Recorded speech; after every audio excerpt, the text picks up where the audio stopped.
প্ৰায় আমি দেখা পাওঁ যে 1000 প্ৰথমতে আমাৰ যিটো ফ্ৰণ্টেজ আছিলে 200 বৰ্গমিটাৰ আছিলে তাক 1000 বৰ্গমিটাৰলৈকে বৃদ্ধি কৰা হৈছে। আগতে প্ৰৱেশ বা এন্ট্ৰেন্স 8টা আছিলে, এতিয়া 14টালৈকে কৰা হৈছে। সন্মুখত এখন বাগিচা কৰা হৈছে, সুন্দৰ ৱাল এখন কৰা হৈছে সাউণ্ড প্ৰুফ আদিৰ সুবিধাৰ কাৰণে। আৰু বিশেষকৈ ডিজি এপ যিসকলে ব্যৱহাৰ কৰে তেওঁলোকৰ কাৰণে 4টা সুকীয়া এন্ট্ৰেন্সো বনোৱা হৈছে। এই গোটেইখিনি সুবিধা যোৱা 2 মাহত প্লেনিং কৰি পেলাই বৃদ্ধি কৰা হৈছে যাতে এডভান্টেজ আসাম 2.0 সময়ত যিসকল অতিথি আহে তেওঁলোকে এটা খুব ভাল এক্সপিৰিয়েন্স এটা গুৱাহাটী এয়াৰপোৰ্টত নামিয়ে পাব পাৰে। তাৰোপৰি এই নতুন যিটো সেটআপ এই নতুন সেটআপটোত কাম কৰাৰ অভ্যাস হোৱাৰ লগে লগে বিমানবন্দৰৰ বিষয়া কৰ্মচাৰীসকলে আমাৰ নতুনকৈ নিৰ্মাণ হোৱা টাৰ্মিনেলটোতো কাম কৰিবলৈ সুবিধা পাব। নতুনকৈ নিৰ্মাণ হোৱা টাৰ্মিনেলটো আমি আশা কৰিছোঁ যে থাৰ্ড পাৰ্ট আমাৰ সেপ্টেম্বৰ অক্টোবৰ মাহত আমি উদ্বোধন কৰিব পাৰিম। তাৰ আগতে এই এক্সপিৰিয়েন্সটো বিশেষকৈ বিমানবন্দৰৰ নতুন যি বনোৱা হৈছে সৃষ্টি কৰা হৈছে তাৰ অভিজ্ঞতাটোৱে গোটেই পৰিৱেশটোক অধিক নান্দনিক কৰি তুলিব। মই আমাৰ এই গোটেই কামখিনিৰ লগত জড়িত সকলোকে মই ধন্যবাদ জনাইছোঁ।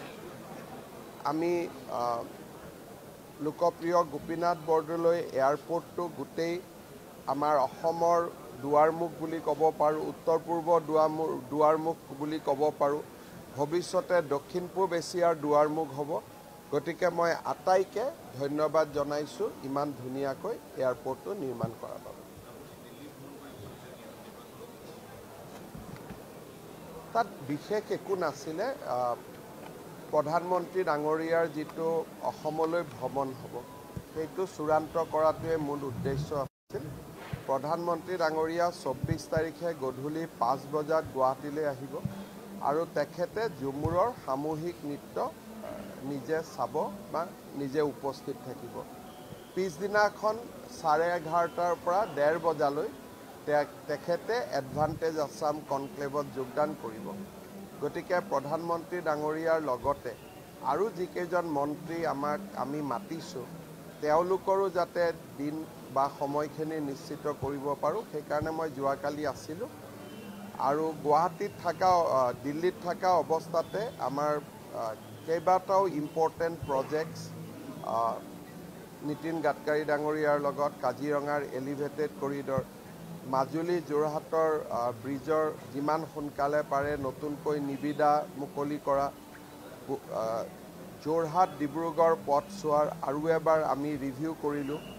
তাৰপিছত আমাৰ যিটো নুমলীগড় আৰু শোণিতপুৰৰ মাজৰ বিশ্বনাথৰ মাজৰ টানেল গহপুৰৰ সি PIBলৈকে গৈছে, the second step before going to cabinet.